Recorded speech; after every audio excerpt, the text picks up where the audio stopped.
You're listening to PetLifeRadio.com.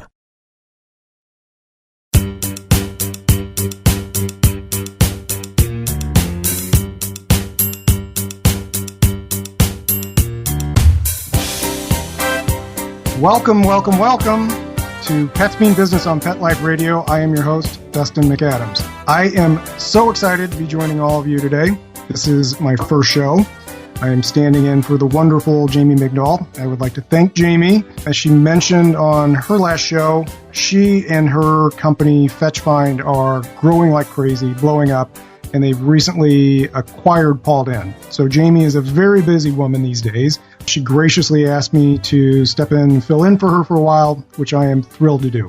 Secondly, I've got a really cool guest today, and she is the first returning guest to the show, author, speaker, entrepreneur, CEO of Pet Boss Nation, Miss Candace D'Agnolo.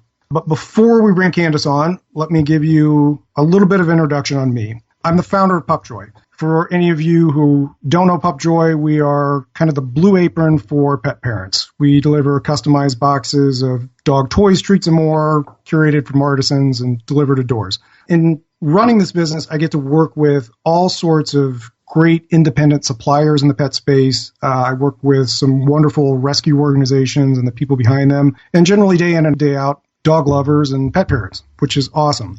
Before Pupjoy, I spent about a decade in advertising and technology. I also got to work with some great cutting-edge technology, companies like Epsilon, who lead the way with data and customer relationship management tools. And I got to work alongside of a lot of great talent. I ran some big teams, from creative types to developers to the people on the front lines running customer relationships.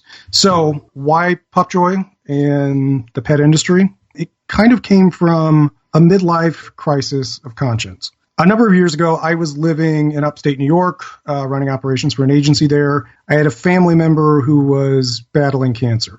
For, I'm sure, plenty of you who have gone through something similar, you understand the type of emotions that brings with it, and frankly, just put you in a position of questioning a lot of things. Added to that was the distance. Most of my friends and family were back here in Chicago, and I was quite a ways away. So I had a distinct moment where it was a 4 a.m. morning, and I was staring at the ceiling with a what am I doing with my life thought that kept going through my head. And that became ultimately a catalyst for a couple things. One, getting back to friends and family and my network here in Chicago. And secondly, questioning where I went with my life. And I ended up wanting more than what was my existence in a lot of boardroom meetings.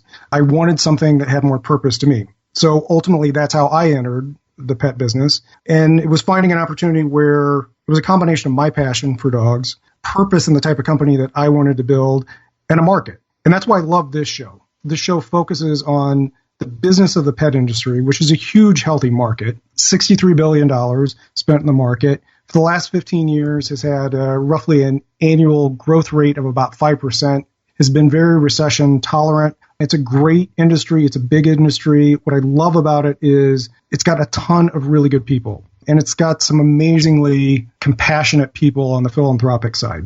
And I feel like it's got limited media focus, at least on the business aspects of the pet industry, compared to some other industries. And pets do mean good business, and that's why I love this show. It shines a light on that. So on that note, we will be right back with Candace after these messages.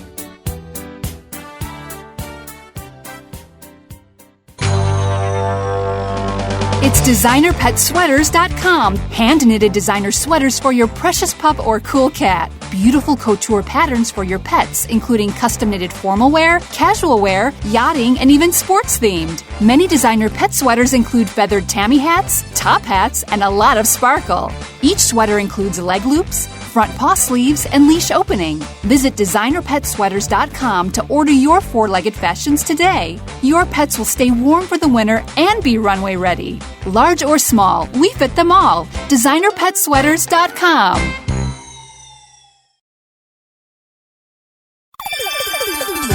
Let's Talk Pets on PetLifeRadio.com.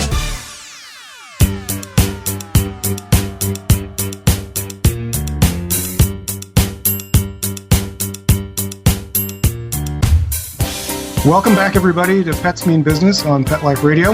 With us now is Candace D'Agnolo. As I said, entrepreneur, author, speaker, and a lot more. So, Candace, thanks for joining us today. Thanks for having me.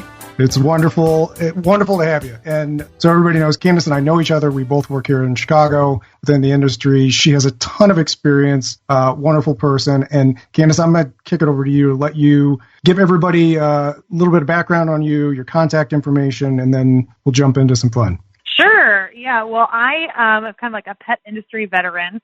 I've been around in the industry for the last decade doing a variety of jobs. I've been everything from behind the scenes in a pet doggy bakery to opening up my own retail store called Dogaholics. And from there, I expanded into services like grooming, doggy daycare, dog walking, training, boarding, and through my different experiences, I then am now also doing business consulting for the pet industry. So there's lots of ways that I'm connecting and helping pet parents and what I like to call petpreneurs.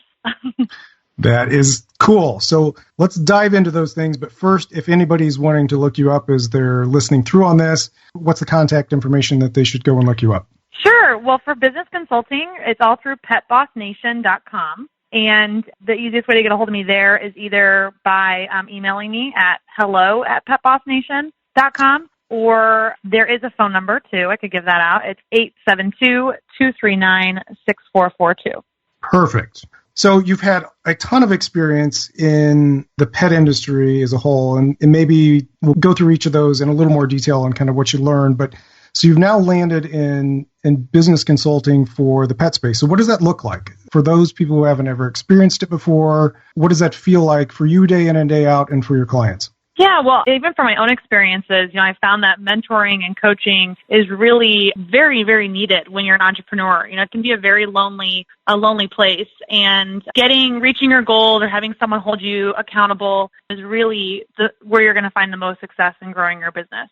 I move pet businesses and their owners and managers who are either feeling really overwhelmed or burnt out or just tapped out of ideas to a place of success where they're making more money and they have more time for themselves. And I do this through teaching them my easy-to-implement systems that I use in my own business, mentoring them through that process, and then providing them a community of support as well. So that's really interesting. And we should probably note for any of the listeners who listen to your past show, you've gone through a lot of change in the last year and a half.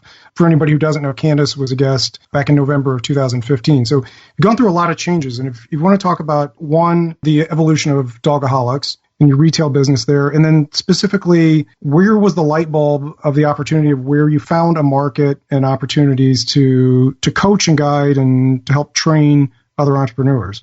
Sure, yeah. So the last time we talked, I had a retail location as well as my service center all under the Dogaholics brand. And I, in the last year, ended up selling off my retail asset to Bentley's Pet Stuff. And the reason I did that was not because I was struggling at all. We actually were having one of the best quarters we've ever had, but I found the right buyer at the right time. And that doesn't happen very often, when you're owning your own business, especially in a brick and mortar space. Usually entrepreneurs want to get out when they are struggling, right? They are either stuck in their businesses too much or they don't have the cash flow and they're feeling really overwhelmed. And that's usually when they want to quit. And unfortunately, all that hard work of all the years they've put into growing their business won't get that payoff that they're hoping to get when they're in that place. So when I had reached my, struggle and overwhelm phase, and I guess in the recession in 2010, 2011, I really got smart about how I was running my business. I started to turn everything around, and I developed systems and processes around everything so that when I was ready to sell, I was able to walk away on my terms and not what the economy or my neighborhood or any outside factors were contributing to my business. I wanted to leave when I wanted to. And that's exactly what I was able to do in selling the retail assets to Bentley's Pet Stuff. So that's really, the right buyer, yeah. That's really interesting, and I think probably a learning opportunity for people listening. So you went into it with intention of, sounds like, developing processes with the goal of being able to sell if you wanted to sell and selling it at a price point that you wanted. Is that accurate? Right. And I think that, and I found this in talking with entrepreneurs even since then in this last year, is that a lot of people, especially in the pet space, they go into business because they're passionate about pets. They usually leave another career they've already been in for a long time, and this is something that they know they want to do forever. And when you talk about the concept of them selling their business, they are like, I never would sell my business. This is what I want to do forever. And it's like, well, I understand that, but things happen. Sometimes we have to either our own health changes or a family member's health changes, or there are some circumstances where we have to make that shift. And you really want to set your business because you've spent so much time developing it and giving all your blood, sweat, and tears to it. You really want to be able to sell it for as much as you possibly can when you want to. Because if you aren't in that position, it's really emotional. It's very frustrating to have to walk away from something when you know you're not getting the value that you think it's worth. And really, the only time, or like you'll get the most money out of it, is when it's easy. It's almost like that turnkey, right? That's a phrase a lot of people know. Yes. That another business owner who would want to buy your business wants to know that all these systems are going to still kind of flow, even if they were to step in. Customers aren't going to really notice the change, that they know how much money they're making the next day that they would own the business. And so and if you know your numbers too, there's lots of factors that go into it. And if you're not on track immediately, it's much easier to get into a good rhythm in your own business so that when the time comes that you do have to walk away, even if it's to retire, that you're ready. So good for you. Kudos to you on that one. And also, thank you for making that point, because I think it's a very important point for listeners on it. Mm-hmm. So lots of transition with Dogaholics. So I'll have part of that. And tell me about how you made the transition, where you saw the opportunity for Pet Boss Nation and really moving into the consulting and coaching side. Yeah, what was interesting is because I've, have great relationships with a lot of people in the industry, and when I would go to trade shows and talk to manufacturers about even what they were dealing with and struggling with, or kind of the retailer perspective, or as once I sold my retail store, I wasn't really a competitor anymore with a lot of other businesses, even in the Chicago area. And so a lot of them opened up much more about what they were going through and what they were facing. And it really opened up my eyes to the fact that there's just so much need for support. I kept hearing like the same kind of problems, the same feelings of overwhelm. I don't have enough customers. I don't have enough money. I work too many hours. My inventory isn't turning fast enough. I'm having a hard time with foot traffic. I'm not getting the vendor support that I needed. And really what I was hearing too from the manufacturers was that a lot of stores really were truly struggling and just didn't know what to do, like some of even the basic business principles. So I just felt like there wasn't anything on the market. Sure, there's networking groups in the pet industry and there's associations, but there really isn't anybody that's fine-tuning and focusing in on brick-and-mortar pet businesses. Those businesses are very different than anything else even in other retail segments. It's like we're not selling fabric and sewing machines. Our product is helping dogs and their lives. Like these are real living things that have emotions, and their owners have an emotional attachment to it as well. So there's just a very different kind of space. And I felt like there wasn't a support out there in the way that I know it's needed, and that I feel like I can add value and help people. So that's why I went into one-on-one consulting this summer. And with those clients, there's just so much need. I've done a couple trade shows and met a lot of business owners, and, everyone can afford different price levels and everyone needs different kinds of support. And I just thought, gosh, how can I help more people, not just the one-on-ones in this consulting? And that's really why I've come up with the Pet Boss Nation concept. And I'm developing, and it's launching very soon, the Pet Boss Club. And that will help more businesses at a great price point. Awesome. So can you touch a little on, as a member of your community, I know it is beyond just the consulting aspect. Can you talk a little bit about the communal aspect of it and where you're hoping to go with that?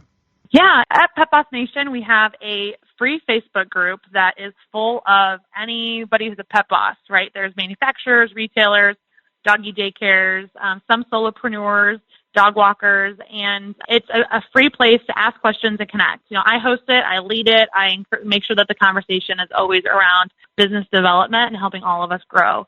Then in the club side of it, you also have that additional community feel, but you get much more access to me and my other experts, where we dig deeper and can answer specific questions about your business. Perfect. So a couple questions before we shift off to break real quick. Who is your typical member of Pet Boss Nation? What's a good profile or profiles of what the businesses look like?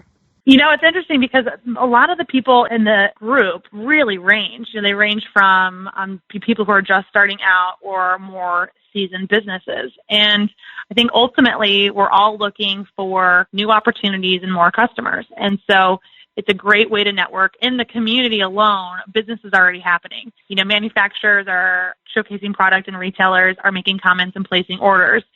Sometimes a retailer might have a need for something and another retailer is jumping in and showing support.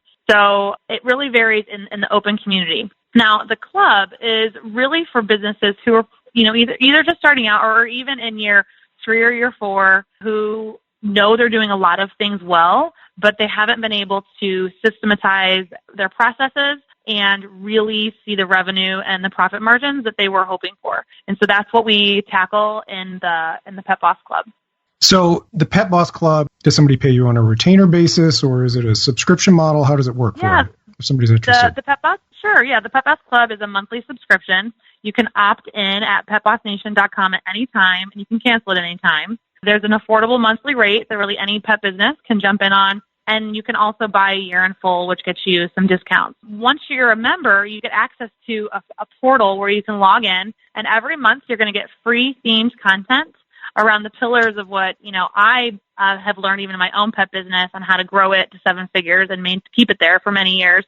But we go through different themes every month, and you get weekly content and access to other, not only pet industry experts, but other experts in a lot of different areas. Awesome. So with that, Candace, let's take a quick break. Folks, we'll be back with Head Pet Boss, Candace, right after a few messages from our sponsors.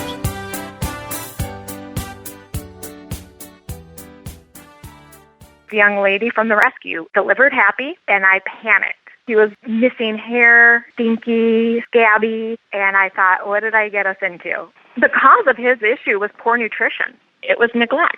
The other owners didn't care enough about him to give him the nutrition he needed. But I have a vet that I trust, and she recommended Dinovite, DINOVITE.com. I ordered the first 90-day supply, and within a couple weeks, his skin started clearing up. He didn't smell. He had more energy. He just had a glow and a bounce about him. We've been using Dinovite for the last year, and Happy the rescue dog is Happy the healthy dog. I tell all my friends who have rescues to give their dog the chance at a new start with Dinovite. It's going to pay off for you and your dog for years to come. 859-428-1000. 859-428-1000. DINOVITE.com. Hi, I'm Dana Humphrey, the founder of Whitegate PR. We have been specializing in PR and marketing in the pet industry for over 10 years. If you have a pet product or service you would like to promote, give us a call. We can help create awareness for your brand on TV, radio, magazines, newspapers, and blogs. Feel free to reach me directly at 619-414-9307 or learn more on our website at whitegatepr.com or follow us on Facebook. Let's talk pets. Let's talk pets On Pet Life Radio. Pet Life Radio. PetLifeRadio.com.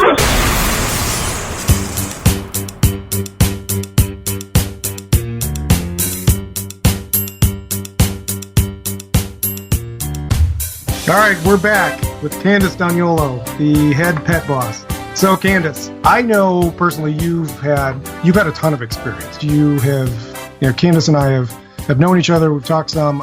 I know you got a lot of lessons learned from a lot of different businesses within the pet industry. So I'm asking a couple things. One is, do you have any fun stories, either some of the worst of what you dealt with, or some of the most inspiring things that you've seen? And secondly, given you have so much experience on this, if you can give a couple nuggets out of the various types of businesses that you've been exposed to over the years that help our listeners take away with something. And then the rest, they, of course, can come to Pet Boss Nation and learn from you. Yeah. So being in the pet industry for so long and having such a variety of experiences that I probably have enough crazy either horror stories or silly stories to make its own podcast. Right? We can have a whole series of just these stories. And I think that, mainly that's because, you're dealing with live animals, and you're also dealing with people, pet parents, who these dogs are their children. And you're also dealing with employees and teams. So what's interesting is that a lot of my experiences, most of the crazy things were a lot about team. And of course, there's a handful of customer ones. But, I think when you're a pet care business, the scariest thing that can happen to you is when a dog gets loose, right? Yes. And when a dog gets loose and out of your care. And that has happened to us a couple times. We have obviously made measures, and we put measures in place and securities in place so it doesn't happen again. But one of them, it was pretty funny. So in Chicago, my old store is on one corner of the block and my doggy daycare is on the other corner. And I was working at my store that day. And it was a nice warm summer day. And I walked outside to refill the water bowl and the treat bowl for the customers. And I see this truck kind of driving by really quickly, and then a young man driving after the truck. And it just seemed strange to me, or not driving, he was running after the truck. And it just seemed strange to me that he was running so fast and the truck was driving away. And I'm totally one of those 911 callers. I always get on, I'm like, there's stuff going down in the neighborhood. So I call 911 and I said, I don't know what's going on, but there's a gray truck that just went driving north on Southport, and this young man's running after it. And so they're like, okay, well, we'll let our police officers know in the area. So I hang up, and then I go back outside to finish what I was doing. And then I see one of my employees from the daycare running up the street too. And I thought, I think this might have something to do with me.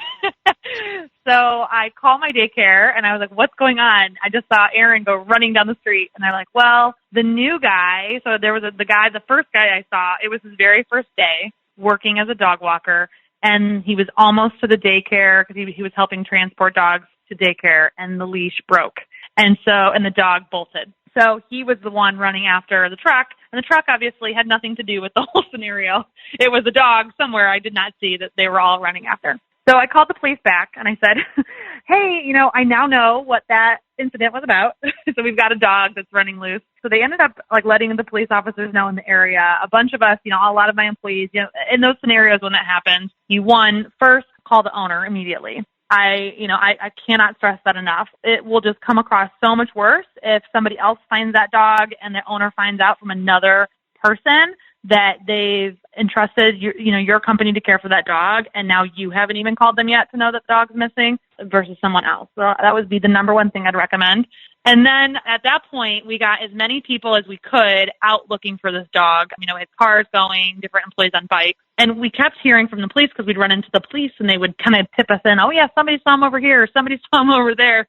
So we called the owner, of course, and the owner, was used to this. I guess the dog typically gets away and does run around a lot. So ultimately, we spent about 2 to 3 hours looking for this dog, gave up for the time being, and obviously we're ready to post some posters up. And then I'm not kidding you, within 30 minutes, that dog shows up back at the daycare and is like, hey guys, I'm here. It was the craziest thing. So I think he was just toying with you guys. He was. It was he was just I want to have a nice summer day, run around the city of Chicago. So, so fortunately everything worked out okay. But as a business owner in that instant, my gosh, that was just one of the worst feelings ever. Oh, I can imagine. And I'm so glad that worked out as it did for you guys. So paint the picture. I'm assuming this must have been a fairly fast dog. What type of dog was it? Yeah, he was a lab boxer, pit mix, maybe, short black hair, lots of energy, probably 60 pounds. And for anybody who doesn't know, the location Candace is talking about is neighborhood north side of Chicago. Fairly busy, not exactly downtown skyscrapers, but a busy scene for a dog to be out on the loose. So I can imagine the scene and the chaos with that. So good story on that one. Second part of this is, over the course of what you've done, you had a moment or two that stand out to you as being just really inspiring and energizing for you and what you do? Gosh, yeah, there's lots of moments where, for me, it's when customers when they come and show you and talk to you about their experiences of interacting with your business. And for me, and it might be unfortunate that this is when it happens, but it's almost like when the dog passes, right?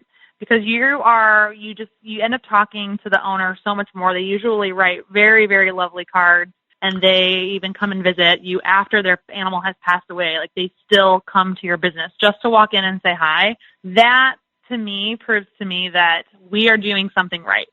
Our existence of helping these pet parents make confident decisions about their animal, whether it's through products or services, whether it's helping them through a sick animal or through the puppy phase, you really become part of their family. And for them to still want to stop by and say hello and see how things are going before they even have another dog really helps prove to me, at least, that we were doing a good job. And I couldn't be there all the time. I'm not there. My business is run really on their own. And so that also says to me that my team is just exceptional. So those are my key moments. I feel like that I'm doing this. I know that I'm doing the right thing, and I'm in the right industry. Yeah. Well, thanks for sharing that. And I completely understand your sentiments on that. So I want to ask you a follow-up question a little on lessons learned. So I hate to say what would you have done differently, because I think at the end of the day, all of us, we're where we are based on the collection of our experience. So it's hard to say it would do something different. But, have you had a couple takeaways over the years that are like key lessons learned that if you were to advise the Candace who was just starting out on how she should navigate? Yeah. I mean, I know that I spent many years just jumping in without a plan. I didn't have systems. I didn't think about goals. I just was a go-getter, right? I jumped right in. And because I was that way, and because, it was pre-recession, and the growth happened quickly, and it was unfortunate because I couldn't handle it. Within 3 years, I had 3 stores. I had 25 employees or something, and I was only 28 years old. And looking back, if I'd have spent more time either developing my own systems or purchasing something or doing something, kind of like what I'm providing now in Pet Boss Nation. I mean, I really wish I would have had that in the beginning, but having those in place, it would have allowed me to have the growth that was happening without kind of spiraling out of control. And when I was out of control, it was because I didn't have strong managers. I didn't have strong people leading all of the locations without me around, because I hadn't developed them, and that leads into the other thing I wish I would have done, is that I wish I would have been a better leader to help support my managers so that they could be better leaders. Looking back, that's what I would do. Yeah. So on those two fronts, because we're about out of time, we got to wrap this up, but I think those are really key things that you brought up in terms of you yourself as a leader and the leaders that you develop and groom in your business. So, when you look at yourself and where you would advise somebody on the type of leadership things you really focus on, given what you know now, and specifically on hiring the right type of people, keeping the right type of people in place, give us 2 nuggets of advice on that. Sure. I think to be the leader, you can't do everything yourself. And I think that sometimes when we start these businesses, we always have to do everything, at the beginning. And you feel like, you've developed that system, you develop those processes to the best, so you're the best that you can do, or the best that can do it. And if you can start to delegate those responsibilities out, and then not only delegate and criticize when they don't do them right, but really find the courage to coach people through how they're doing and then what your expectations of it are, and maybe different ways to try things, that will help them identify areas where they can grow and then understand like what your expectations are. You can't just send a team of people out to do something without proper training, and then you can't ignore the issue until it becomes completely out of whack. Yeah. So I like to think about your team as just think back about high school. Think about any teams you were on when you were younger and the coaches that you had that you looked up to. Really be a coach and have the courage to see what's not working and bring up and have a conversation about it. Don't get mad about it. Everybody wants to be there and everybody wants to do a good job in life usually. And if they don't want to, then let them go. But most people want to do a good job. So it's really, when you're the leader, it's finding the courage to coach and not dictate. I love that analogy, and thank you for that. The second piece of this is in terms of the type of leadership that you develop, and specifically how to make sure you're hanging on to them. You have any advice there? Yeah, at least in my experience, most people want to know that they're appreciated and that you're recognizing them for the things that they're accomplishing. So I've even found it just being so busy sometimes that I'll miss either a work anniversary or I miss doing a review on time. And those are really important to your team. They want to know that you're monitoring that and that you notice that they're doing a good job, and that you also reward them or compensate them appropriately. So to keep people with you for a long time, I think you need to pay attention to that for sure. Awesome. Well, with that, Candace, we are out of time. I would like to sincerely thank you for being a returning guest. You're great. For everybody, Candace D'Agnolo, we will wrap this up with giving all our contact information. And I'd also like to thank our producer, Mark Winter, for making the show possible. Candace, you want to run through your contact information one more time for folks so they know where to reach you? Sure. You can find us on social media at Pet Boss Nation on Facebook, Instagram, and Twitter, or online at petbossnation.com. Perfect. And for anybody who wants to reach out to me, and I would love to hear from you, I can be reached at dustin@pupjoy.com or at pupjoy across social media, and our website is pupjoy.com. Until next time, we'll see you soon. Let's Talk Pets every week on demand, only on PetLifeRadio.com.